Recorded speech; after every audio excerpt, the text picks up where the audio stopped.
Tras una larga batalla, se despidió Pelusa. Ayer, tras una decisión de funcionarios, especialistas y la justicia ante el último control médico que marcó una debilidad en sus signos vitales, se llegó a la conclusión de que no sufra más. El suministro de una sobredosis de sedantes marcó el final de una jornada de vigilia y cuidados intensivos con sabor a despedida, en la que el organismo de la elefanta de 52 años siguió dando pelea. Abrazo simbólico en otro pedido de auxilio por el Hospital de Niños durante la jornada de protesta de médicos, enfermeros y otros especialistas dieron un abrazo simbólico en torno al emblemático centro médico y lamentaron la decadencia edilicia, la escasez de personal en las distintas áreas, la falta de recursos y los bajos salarios.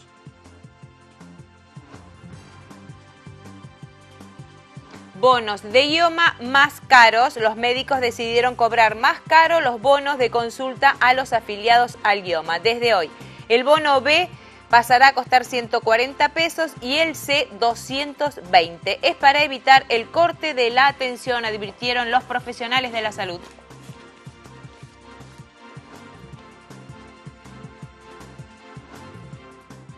¿Qué tal? ¿Cómo les va? Muy buenas tardes, bienvenidos a nuestro magazine en este día viernes. Frío, pero con un solcito agradable. ¿Cómo anda, David? Bien, todo muy bien, todo muy tranquilo. Sí, bueno, bastante agradable, más allá del frío que se hace sentir, pero lo decíamos la semana pasada, en realidad lo decíamos el lunes. Se había anunciado una semana de lluvia y la verdad... Por suerte eso no sucederá. Veremos ya les anticipamos, claro, no va a suceder. No va a suceder. Yo no iba a decir nada, pero... para los próximos días... Después les contamos, claro. Parece que no. Impónchense igual, ¿eh? Sí, porque sí, el va frío... a estar fresco. Va claro. a estar fresco, va a estar fresco. Bueno, comenzamos con información del orden nacional y en este caso, si bien está en pleno debate todavía el tema de la despenalización del aborto, la que habló sobre este tema fue la ministra de Seguridad de la Nación, Patricia Bullrich, quien se manifestó a favor. Estoy a favor de la legalización. Sí, me parece que la penalización del aborto es algo que ya no tiene ningún sentido. Quizás me parece que como una manera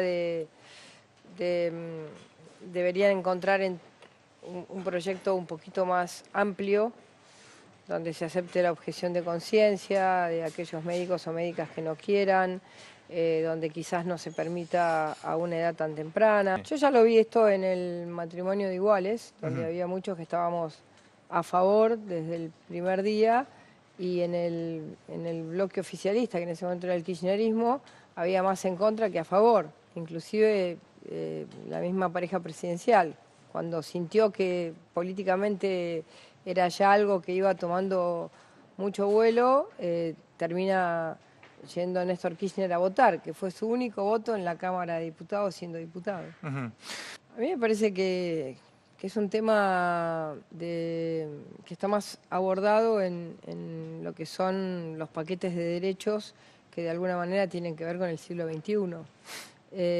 Si uno piensa la humanidad ha ido avanzando en derechos, cosas que al principio parecían imposibles, luego se fueron haciendo posibles. Recordemos que esta democracia empezó con la Iglesia oponiéndose al divorcio, el peronismo oponiéndose al divorcio y Alfonsín presidente llevando adelante el divorcio.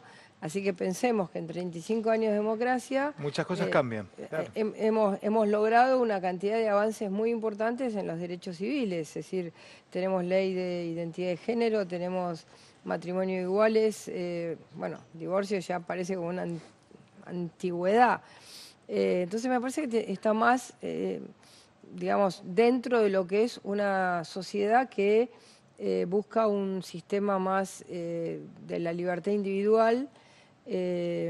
Bueno, esta es una discusión en la que se mezclan muchos temas, pero mi punto de vista es que es una sociedad que va más a la aceptación de la libertad individual.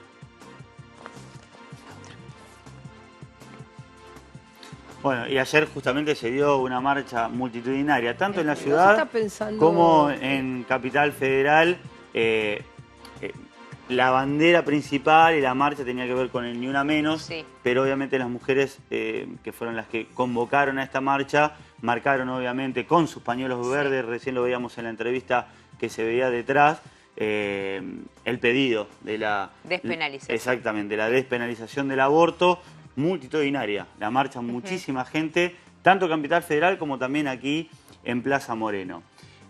Habló de otros temas, también la ministra de Seguridad, Patricia Bullrich, haciendo hincapié en este caso sobre las Fuerzas Armadas. No se está pensando el ejército mezclado con las fuerzas federales. Se está pensando en que el ejército argentino tiene, o las Fuerzas Armadas argentinas, tienen que proyectar cuáles son las Fuerzas Armadas del siglo XXI. En ese sentido, la ley, el decreto que dejó Garré, es un decreto absolutamente, digamos, primero que viola la ley y segundo que lo que hace es generar un ejército que tiene una sola hipótesis de conflicto. La única hipótesis de conflicto que hoy tiene el decreto reglamentario de la Ley de Defensa dice que el ejército o las Fuerzas Armadas solo pueden actuar frente a la agresión de un Estado extranjero y de una Fuerza Armada extranjera. A ver, ¿ISIS es un Estado extranjero? ¿Es una Fuerza Armada extranjera? Hezbollah, que voló la AMIA en la Argentina, ¿es un Estado extranjero? El ejército americano no podía actuar en el 11S porque no era un ejército el que atacaba. Entonces, hoy que Francia sufre el terrorismo, hoy en París hay miembros del ejército en las estaciones de trenes, en lugares estratégicos. Entonces, la Argentina no está en esa situación. Nosotros lo que tenemos que hacer como gobierno es no pensar el futuro con el espejo retrovisor del pasado y quedarnos ahí y decir, si estas Fuerzas Armadas participaron de una dictadura, no pueden hacer nunca más nada en la vida. Para eso no tengamos Fuerzas Armadas. Tenemos que ser capaces de mirar con los ojos del presente. Y los ojos del presente es pensar que estas Fuerzas Armadas, que además son todos hombres y mujeres ya nacidos en la democracia, les tenemos que poder tener confianza en que trabajen en aquellas hipótesis que pueden ser peligrosas para nuestra sociedad. Y eso es lo importante. Y hablamos ahora de Pelusa y esta triste noticia que, bueno, lamentablemente su estado de salud se agravó en las últimas horas, ya sus signos vitales no estaban respondiendo bien según el último parte médico y se decidió en realidad que tuviera una muerte digna, ¿no? Esto fue una decisión entre los funcionarios municipales, también los especialistas que la atendieron y la justicia. Ayer lo contábamos, ¿no? Sí. Se había dejado caer, ya no se quería reponer, escuchábamos las palabras y las voces de los especialistas donde marcaban que, bueno, estaba llegando el final de Pelusa, cosa que sucedió anoche finalmente. Vamos a compartir ahora lo que decían sus cuidadores, esos que estuvieron todo el tiempo con ella en el zoológico y mucho más aún en las últimas horas. Se fue en familia. Hablamos con mis compañeros que somos su familia.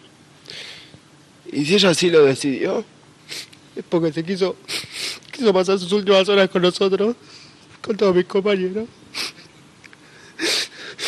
En familia. Cada uno es especial. Como vos podés ser con cada uno de tus hijos, los amás a todos, pero con cada uno tenés algo especial. Y Pelusa tenía eso con todos nosotros, que era especial. Lo reconocía cada uno, obvio. Buscaba a cada uno lo que querían. Yo me tengo que sacar los anteojos para que me conozca. Si no... ¿Tu particularidad cuál es? A ver, decinos un día tuyo con ella. No, es un día común, que es trabajar, darle la comida y estar con ella, acompañarla, entrenarla para que vaya al brete o jugar mismo.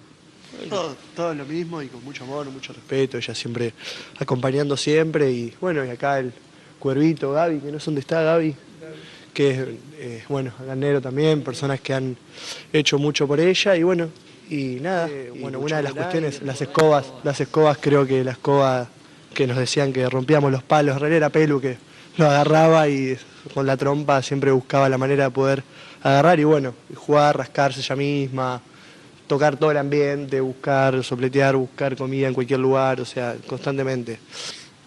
Y bueno, la gente tiene que saber que los vínculos con los animales pasan más que de un vínculo laboral. Cada uno tiene muchas historias, cada uno con la elefanta, o era por momentos. No, tratábamos de estar todo el tiempo que podíamos, por elección y por necesidad. Siempre tratábamos de estar el mayor tiempo posible con ella.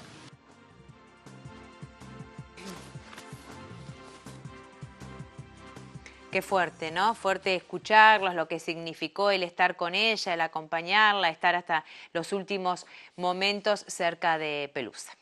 Sí, y obviamente que generó mucha conmoción en la comunidad platense, se acercaron varios al zoológico platense a dejar flores y a dejar globos negros. Globos porque en realidad el color representa la tristeza y los globos representan la alegría que ella nos brindó durante tantos años. Ahora, ¿qué representa Pelusa para la ciudad de La Plata? Todo. 50 años de alegría, de verla, el último tiempo mal, muchos años hace que está mal, y bueno, y ahora llegó su fin.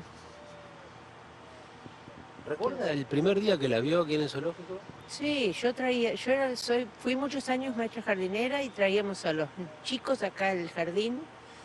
Me acuerdo una anécdota imborrable que una vez le robó una bolsita a un nene y el nene no se quería ir del jardín zoológico, si no se llevaba su bolsa.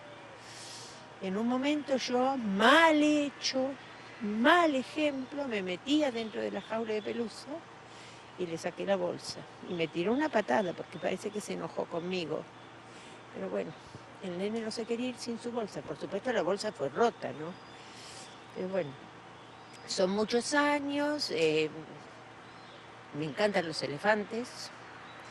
Y bueno, y yo le decía la vez pasada a un cuidador de acá que con el sacrificio de Pelusa, de haber estado acá en el zoológico, yo conocí un elefante.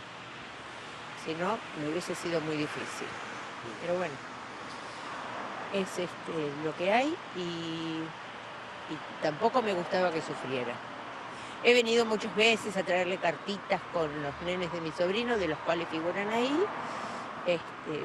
porque si se iba, que estuviera bien y que le deseamos lo mejor, pero bueno, a lo mejor fue esto. Generas muchísima sensación de que veníamos nosotros, de que vinieron mis nietos, mis hijos, así que es un recuerdo inolvidable. ¿Qué representa o representaba Pelusa para los platenses? Y un símbolo, un símbolo, después de tantos años, todo eso. Hoy en mi casa tenía una de mis nietas, y bueno, se tragó el diario El Día, leyendo todo eso y lamentaba en el alma, o sea que tiene 16 años recién, pero con mucho recuerdo, la verdad que con mucho recuerdo. Es una pérdida, una gran pérdida para el zoológico de La Plata. Pero bueno, es la vida, ¿no? ¿Cree que tienen que seguir existiendo los zoológicos? Yo pienso que sí, pero claro, es un gran gasto, hay que ver si conviene o no, pero es algo muy lindo.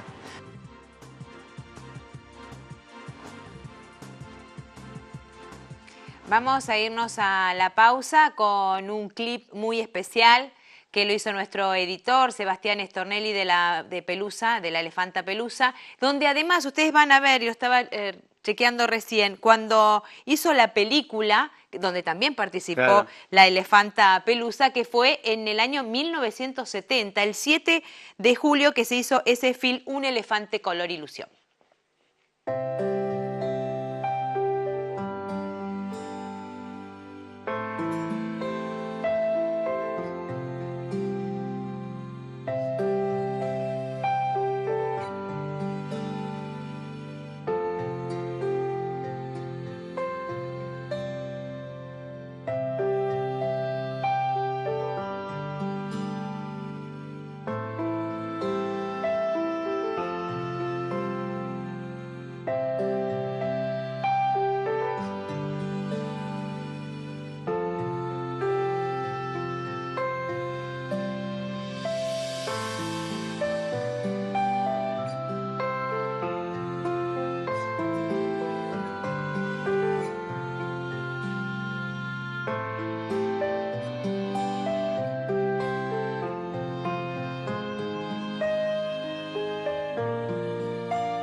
Pelusa!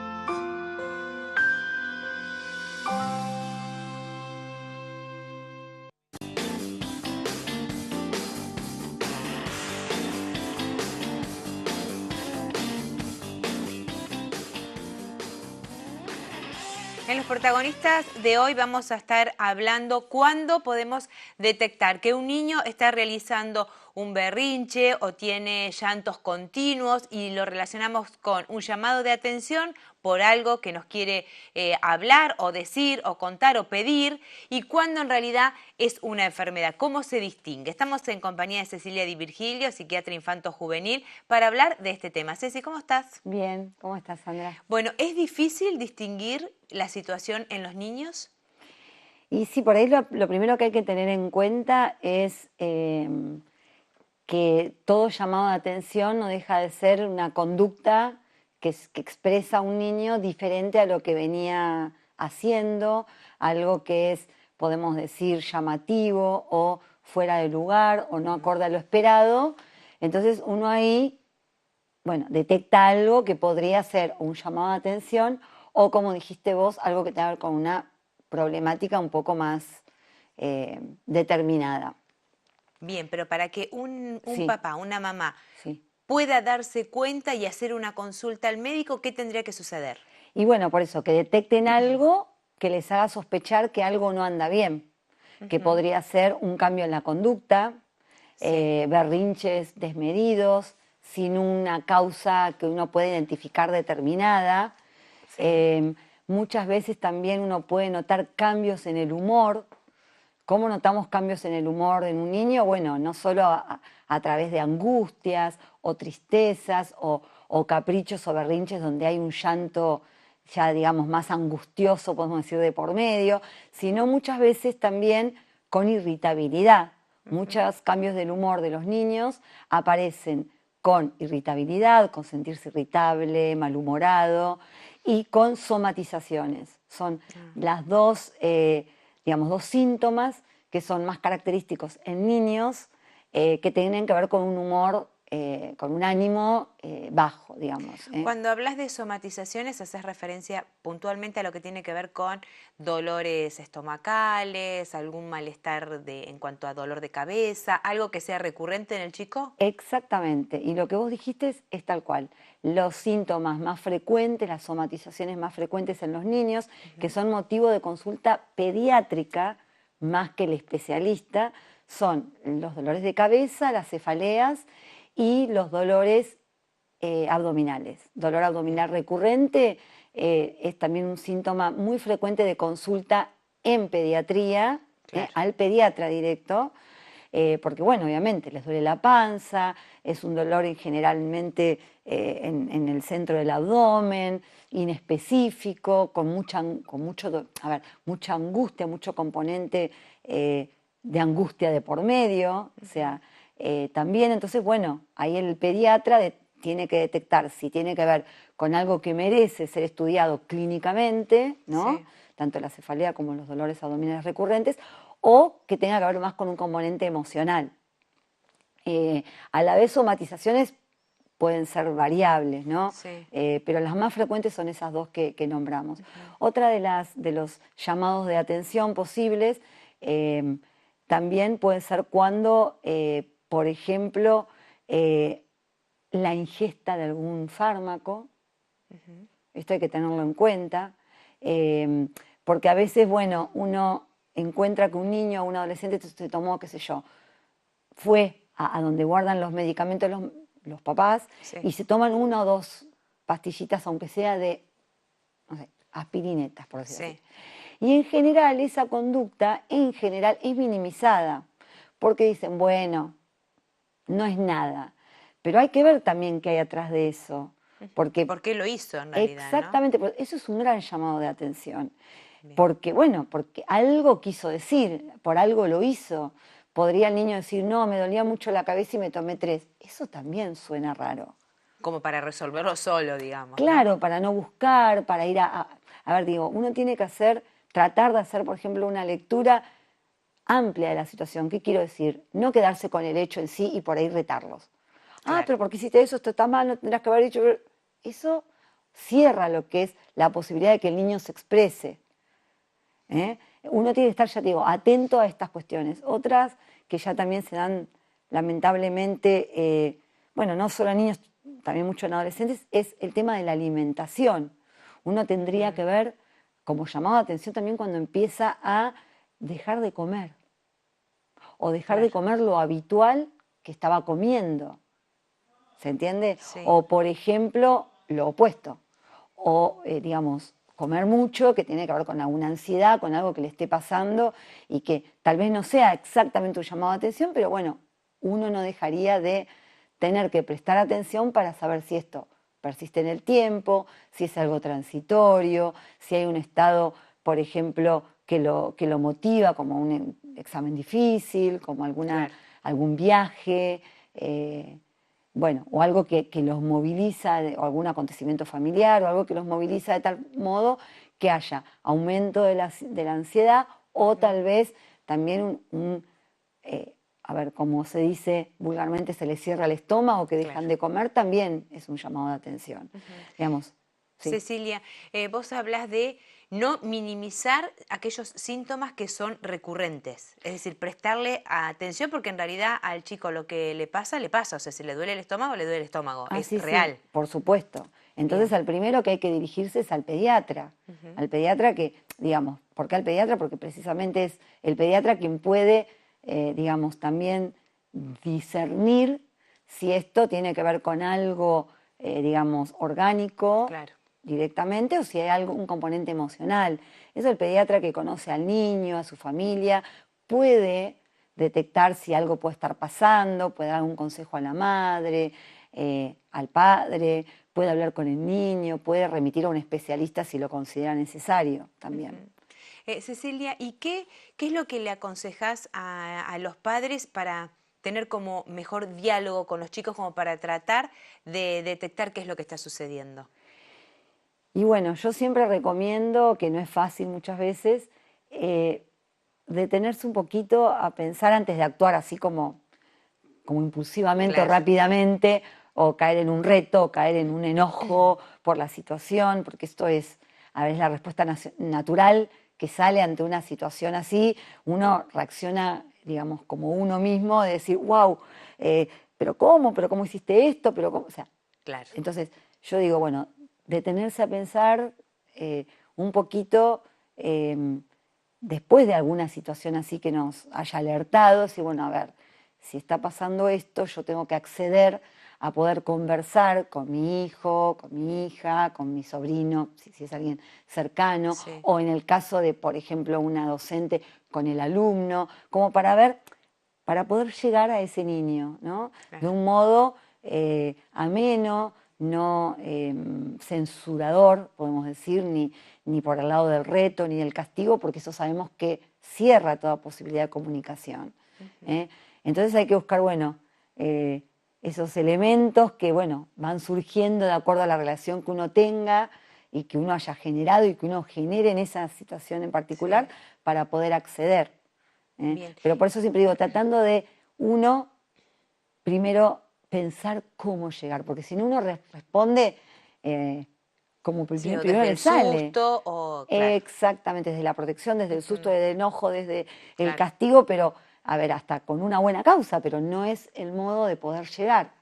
Entonces, bueno. ¿Y estos llamados de atención o sintomatologías de la que estabas haciendo referencia, hay edades puntuales en las que sucede, digamos, desde la infancia hasta la adolescencia, o es en general? ¿No es que es de 6 a 8 o de 15 a 16? Yo creo que son diferentes los llamados de atención. Cuando los niños son pequeños también llaman la atención muchas veces, buscando el límite, midiendo hasta dónde pueden llegar. Es parte, hasta yo diría, de la constitución subjetiva propia, digamos, de cada niño, ir probando límites, ir haciendo cosas que, digamos, de modo inconsciente, ¿no? El desarrollo mismo de llamar la atención de los papás, a ver cuán atentos están a uno y cuánto límite nos ponen y cómo vamos creciendo. Y después, como ya te decía, cuando hay algo que realmente se desajusta a lo esperado, en la etapa escolar es muy común los problemas de conducta en la escuela o los problemas de aprendizaje también.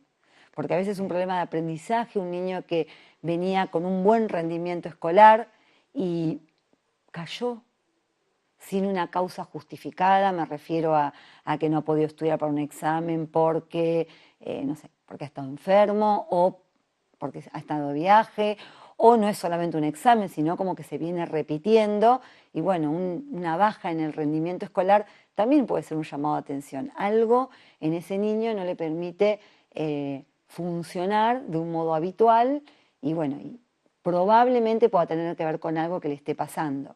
Claro. Lo mismo si estaba acostumbrado, por ejemplo, a realizar deporte o a que le guste, digamos, la vida social, ir a los cumpleaños, no ir a los cumpleaños. Entonces, bueno, cuando dejan de hacer algo que habitualmente el niño suele hacer y uno lo ve o enojado, o apático, o irritable, o triste, también hay que estar atento. Y lo primero, como siempre trato de sugerir, es el diálogo. Bueno, claro, acercarse, buscar el momento justo de acceder a un diálogo y ver qué puede estar pasándole, si hay alguna preocupación que está teniendo, si hay algo que realmente está pasando en la familia, poder conversar, bueno, ¿cómo te está afectando esto? ¿Hay algo que quieras contarle a mamá, a papá? ¿Hay algo que pueda ayudarte? Desde lugares, claro, acceder. Y ya te digo, si son síntomas, también, bueno, poder consultar al pediatra y ahí remitirá o no al especialista, ¿no? Porque no siempre uno va al psicólogo. Sí.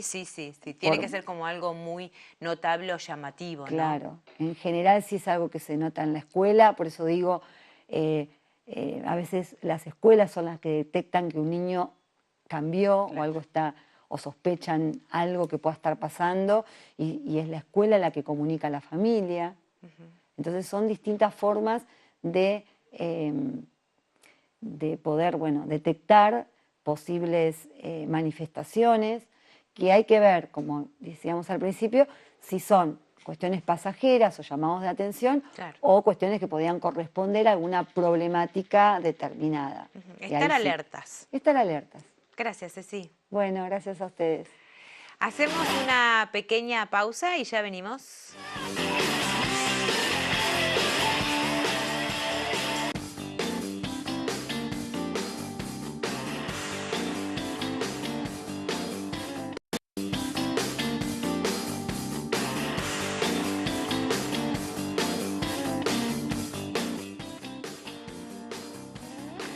Y nos metemos en los protagonistas del día de hoy, en una triste pero muy linda historia a la vez, en lo que tiene que ver con la biblioteca popular del otro lado del árbol. Y por eso está aquí su creadora, inspirado en Pilar, y nos va a contar de qué se trata esta hermosa historia. Y por eso le damos la bienvenida a Paula Krikowski, que está aquí con nosotros. ¿Cómo va? Hola, ¿qué tal? ¿Cómo estás? ¿Lo definí bien? ¿Es una triste pero muy linda historia a la vez? Sí, digamos que viene de una historia muy, muy triste y muy dolorosa, que es la pérdida de mi hija más chiquitita, de Pilar, en 2011. Pero que bueno, quienes estuvimos muy cerquita de ella, su corta pero intensa vida, decidimos en 2011 hacer un gran homenaje a Pilar y bueno, en Pili a toda la infancia, ¿no? Un lugar, en este caso, en el medio de un parque hermosísimo que tenemos los platenses, que tuviera mucho que ver con su vida, con su esencia, con los libros, con la naturaleza. Y bueno, hace ya más de 7 años que estamos ahí en Parque Saavedra, en un espacio amoroso, hermoso, y sobre todo un espacio de defensa de derechos de niños y niñas. Vamos haciendo un repaso cronológico. ¿Qué edad tenía Pilar cuando le detectaron cáncer? Sí, todavía no había cumplido los 5. Tenía 4 años. ¿Eso fue en el 2010? Eso fue en 2010. Tuvimos 10 meses más o menos de ardua pelea, donde la gorda puso todo. Y bueno, tenía un diagnóstico muy cerrado, muy difícil, así que medio que sabíamos desde un principio que nos enfrentábamos a algo muy duro. Y bueno, una de las cosas que decidimos fue garantizarle a Pilar que iba a tener, cada día de su vida iba a ser maravilloso, y eso hicimos toda la familia con todo lo que pudimos. Hemos sido muy creativos en esos meses para que Pilar pudiera hacer todo lo que había soñado, desde viajar a las cataratas, pasear en avión, andar a caballo, bueno, muchas cosas que no había tiempo y había que hacerlas muy rapidito para que la gorda pudiera vivir intensamente. Y en toda esa lucha, ustedes, bueno, estaba Pilar haciendo el tratamiento, y ¿cómo se daba el tratamiento? Porque, bueno, lo único que va repasando y la historia de cómo se va gestando esta biblioteca popular, gestando desde la inconsciencia, ustedes iban a leer, vos y Pilar iban a leer ahí al parque, pedían libros en el hospital. Contanos un poquito esa parte. Sí, en realidad lo que yo siempre cuento que, digamos, uno descubre los ámbitos de salud cuando te toca por alguna razón estar ahí adentro. Y bueno, empezamos a notar que había muchas falencias en los hospitales, en las clínicas, con respecto a una mirada más integral de un niño. Y siempre tomo como frase emblemática, digamos, algo que decía Pilar, que es por qué las enfermeras no traían crayones y libros, entendiéndolo como algo simbólico, pero algo muy necesario, sobre todo para las terapias en lo que tiene que ver con pediatría, ¿no? Digo, no lo descubrí yo, se sabe que un niño que anímicamente está bien tiene muchas más posibilidades de curarse, y si no se va a poder curar, de transitar esa enfermedad de otra manera. Y en realidad un poco con esta cuestión de si querés ser un poco crítico de algunas cuestiones de la medicina más hegemónica, en donde el chip está puesto solo para curar y cuesta un poco las políticas del buen trato, de respetar los derechos más allá de la circunstancia de vida, es donde surge empezar a pensar, bueno, acá hay que hacer algo. Algo que no sabíamos bien qué era. Pero bueno, por lo menos salir a contar y salir a decir. Y lo que yo cuento siempre, que para Pilar cada quimio, cada vez que fue a hacerse su terapia radiante, nosotros armábamos una mochila repleta de libros, de crayones, de témpera, y digamos, cada momento de esos que podría en el imaginario de cada uno ser algo muy complejo, para Pilar era casi una fiesta. Y bueno, y creo que por eso surge una biblioteca, ¿no? Un espacio en donde al alcance de la mano hay millones de historias para contar. Y bueno, y a Pilar le contamos millones de historias hermosas, mágicas, que tenían que ver con la posibilidad de otros mundos posibles, porque el mundo que ella estaba viviendo no estaba bueno. Para Pilar era el mejor remedio ese momento, encontrarse con una historia, con un cuento, con vivir algo mágico. Yo creo que sí, y creo que es para cualquier niño, cualquier niña, más allá de si está enfermo o no. Digamos, que una mamá, un papá, digamos, que un adulto se tome el tiempo de contar una historia, de leer una historia, de contar una historia de cuando uno es chico, ¿no? Que te cuente un abuelo una historia de su pueblo, de su barrio, de su plaza. Creo que eso es algo maravilloso y es algo irreemplazable también. ¿Viste? Ahora se habla mucho de esto de que por ahí los chicos o los jóvenes se alejan de los libros porque están las nuevas tecnologías. Y yo creo que no, yo creo que una cosa no reemplaza a la otra, que está buenísimo el mundo vertiginoso en el que vivimos y todo lo nuevo que aparece, que es sumamente interesante y que a todos nos atrapa, pero ese momento en donde alguien se dedicó su tiempo a leerte, a contarte, a compartir ese objeto que es un libro, que es maravilloso desde el olor, la textura, es irreemplazable. Y bueno, no solo con Pili, con Santiago y con Clara, que son mis otros hijos, que ahora son grandes y leen solos, también siempre estuvo esa dedicación del momento de la lectura, del momento de compartir, que a veces era la excusa de estar un ratito juntos o abrazados. ¿Y cómo se fue gestando después esta biblioteca popular del otro lado del árbol? La verdad que eso sí fue bastante mágico. Después del 12 de enero, que fue el día de la partida de Pili, yo cumplo años ahí muy cerquita y le pedí a todos mis amigos y a la gente que quería mucho a Pili que me acompañaran en el Parque Saavedra a festejar como se podía mi cumpleaños. Y ahí empezó un poco la idea de hacer algo. En el Parque Saavedra. Claro, nos juntamos a tomar unos mates en el Parque Saavedra. Porque además en el parque estaba trabajando Fernando Rigoni, que es un escultor platense que muchos conocen, que hace obras en madera, que hay muchas en el zoológico y muchas dentro del Parque Saavedra.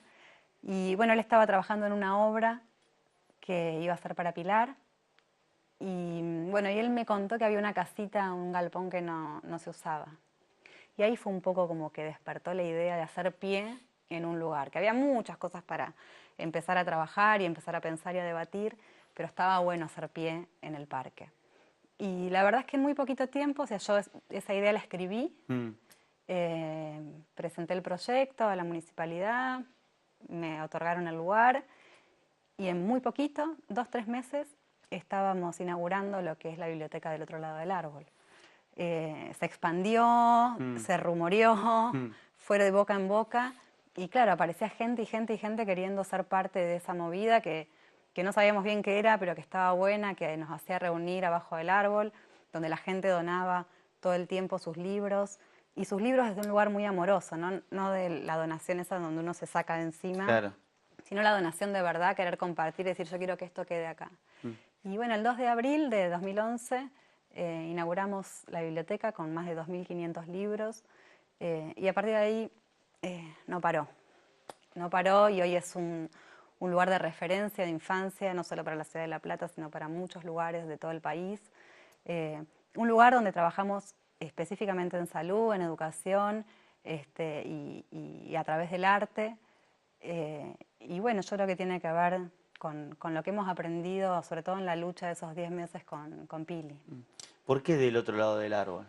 Del otro lado del árbol, primero porque es el libro preferido de Pilar, que se llama así, que lo ilustró Mandana Sadat, que es una ilustradora francesa, que cuando uno lo mira es increíble porque es exactamente el paisaje que rodea la casita, y porque también del otro lado del árbol conlleva en su nombre, ¿no?, ese otro lado, ¿no?, mismo el otro lado de la muerte, lo que uno puede encontrar con la trascendencia, con resignificar las cosas cuando ya no están, pero que siguen estando de otra manera.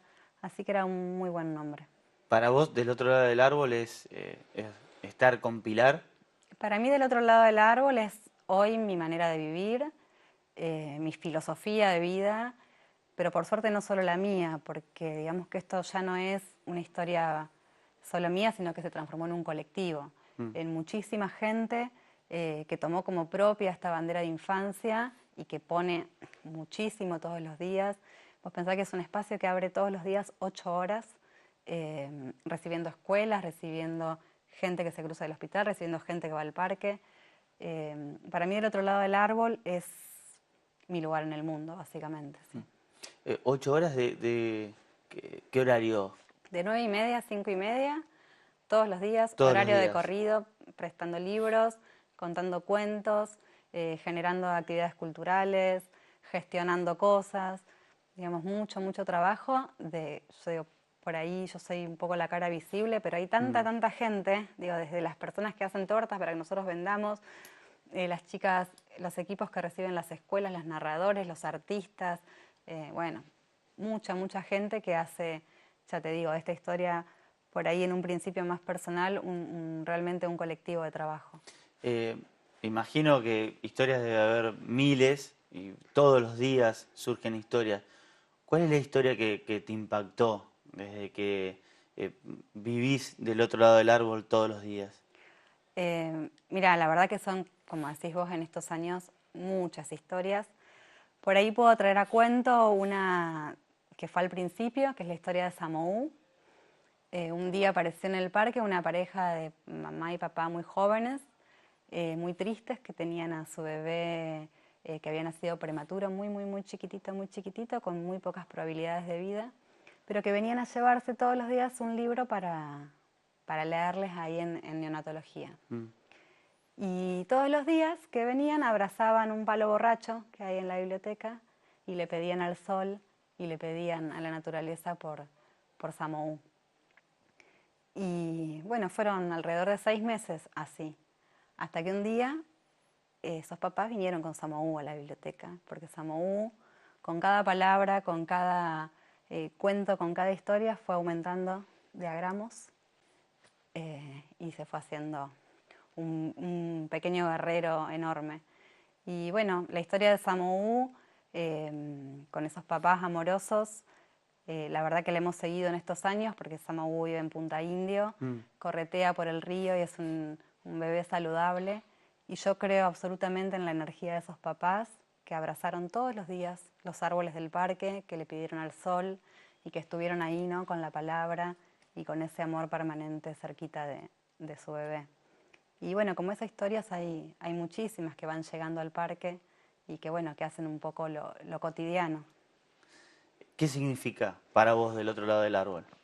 Yo creo que del otro lado del árbol es la posibilidad de soñar acompañados, es ver crecer a Pilar de otra manera, es una forma de vida, digamos, yo y mucha gente dejamos realmente nuestro tiempo y nuestro amor ahí, y sobre todo creo que es un lugar de militancia, o sea, un lugar realmente en el que podemos debatir sobre qué queremos en todos los ámbitos para los niños y las niñas, en donde la realidad social nos atraviesa todo el tiempo, en donde también es un lugar de memoria, en donde tratamos de transmitirle a nuestros niños las cosas que nunca más deberían suceder en este país, un lugar de acompañamiento a reclamos necesarios sobre la defensa de la educación pública, un lugar sobre todo de lucha, pero lucha muy propositiva, de acción, ¿no? de hacer, de contar, de mostrar, y un lugar sobre todo de encuentro y de abrazo. Aquella persona que está del otro lado y nos está viendo por imagen platense y dice, bueno, quiero ir, quiero dar una mano, ¿desde qué lugar puede ayudar más allá de ir y de compartir un rato, que no es poca cosa, pero por ahí colaborar con algo que por ahí necesite hoy la biblioteca? La verdad es que hay muchas maneras. Uno se puede sumar al equipo de trabajo en cualquiera de las áreas, llevar libros siempre es bienvenido, puede hacerse del sistema de amigos, que es una manera de colaborar económicamente con la biblioteca, porque estos espacios hay que financiarlos y sostenerlos en el tiempo, así que también, digamos, es una buena forma de colaborar en lo concreto.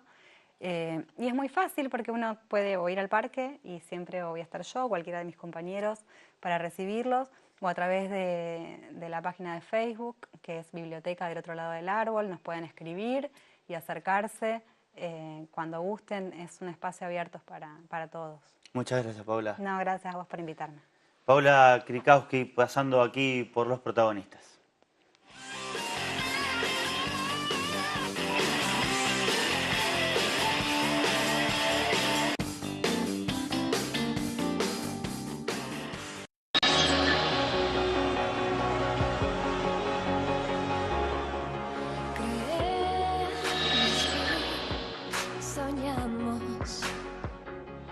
Y ya está, esta musiquita está... Ya estamos ahí. Es tan lindo a escucharlo. nada, Sí, a nada. Es verdad. El 14 comienza el Mundial, el 16 será el debut de la selección argentina, pero el día sábado estará jugando Argentina. El partido amistoso frente a Israel genera muchísima polémica. Hubo un escrache hoy para los jugadores de la selección argentina. Hay más una cuestión política que deportiva en esta decisión de jugar el partido amistoso del día sábado ante Israel. Hay preocupación, pero el partido se va a jugar 15:30 de nuestro país en Jerusalén, en lo que será el último partido amistoso de la selección argentina. Por lo que ha parado en las últimas prácticas, uno imagina que Dybala va a jugar, que tal vez tenga su chance Franco Armani, pero independientemente de lo que pare el sábado, un equipo que se va perfilando para el debut ante Islandia con un once titular muy parecido al que jugó frente a Haití en la Bombonera, con Caballero, Mercado en lugar de Salvio, marcando la diferencia de lo que fue ese amistoso ante Haití, Otamendi, Rojo y Tagliafico, tal vez Facio ahí con Rojo peleando un lugar, Mascherano y Mesa como una opción, o Lo Celso, Lanzini, Messi, Di María e Higuaín. Para el partido del sábado probablemente sea Mercado, el lateral por la derecha, probablemente sea Rojo el que acompaña a Otamendi. Lo dicho, con Dybala en la mitad de la cancha, con Mesa y Biglia formando el doble 5 y con el Kun Agüero que tendría sus minutos una buena posibilidad para tanto Mercado como el Kun Agüero de sumar minutos después de lo que han sido las diferentes lesiones que tuvieron ambos jugadores.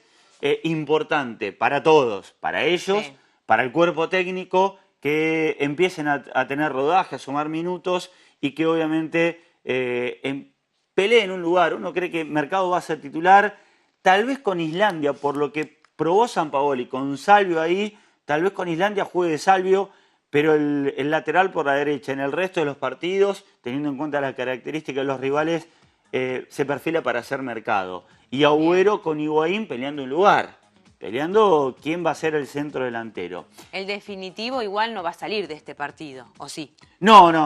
Me parece que Higuaín va a comenzar como titular, pero no se puede descuidar, porque el Kun Agüero era el que tenía cierta ventaja por gusto futbolístico de Sampaoli, pero la lesión, jugando el juego de la Oca, lo retrasó algunos casilleros. Y ahí aparece Higuaín. Pero falta todavía y ambos pelean por un lugar. Ninguno tiene el puesto asegurado en el lugar de centro delantero.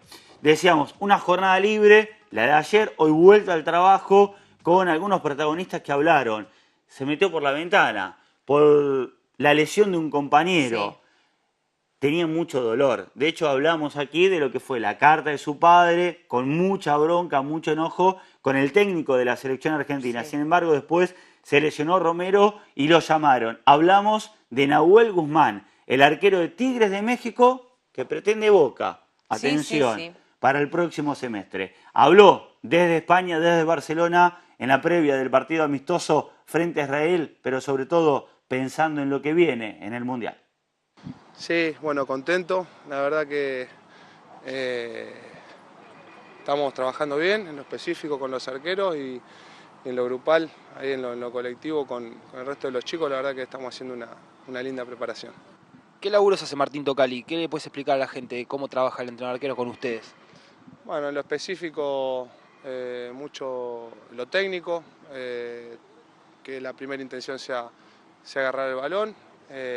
En cuanto a movimientos, por ahí va a ser mucho el tema de coordinar con lo que hace el equipo, el juego atrás de la línea defensiva, entonces tratar de estar atento siempre a recorridos cortos, pero siempre para adelante, y también tener en cuenta atajar en retroceso. Creo que son cosas por ahí que son acorde al juego del equipo, entonces está bueno también a veces remarcar ese tipo de cosas. Se viene el Mundial, a nada ya. El primer Mundial, ¿cómo lo estás atravesando esta situación?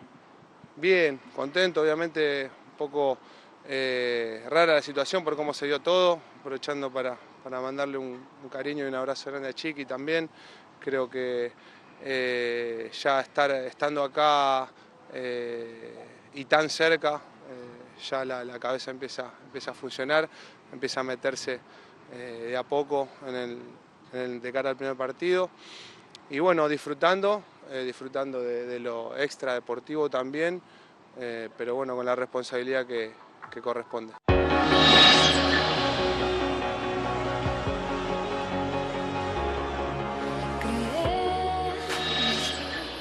Bueno, hasta ahí la palabra de Nahuel Guzmán, el saludo para Sergio Romero. Compartieron, de hecho, el último Mundial y muchos partidos de la selección argentina, recordando, habla bien de Guzmán, recordando tal vez en un momento muy especial para cada uno de los mundialistas a un jugador que se ha quedado fuera por lesión.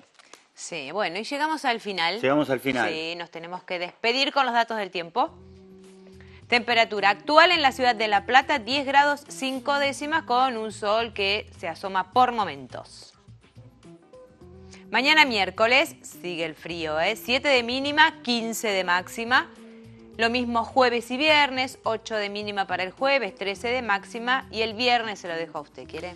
Viernes, la mínima de 7, la máxima de 14 grados. Bueno, parejito el clima para los próximos 3 días, ¿no? Pero con un error, la semana pasada decíamos el viernes, ¿qué es lo que se viene la semana próxima en relación al pronóstico donde anunciaban lluvia toda la semana? Toda la semana, así que, bueno. perfecto. Y casi que no hemos tenido lluvia, más allá de alguna... Algo aislado. Algunas gotas, sí, muy aislado, muy aislado. Bueno, pásenla lindo. Usted también. Gracias. Ustedes también. Que tengan una linda tarde. Nos reencontramos mañana a la 1, como todos los días, aquí por Imagen Platense. Gracias por estar ahí.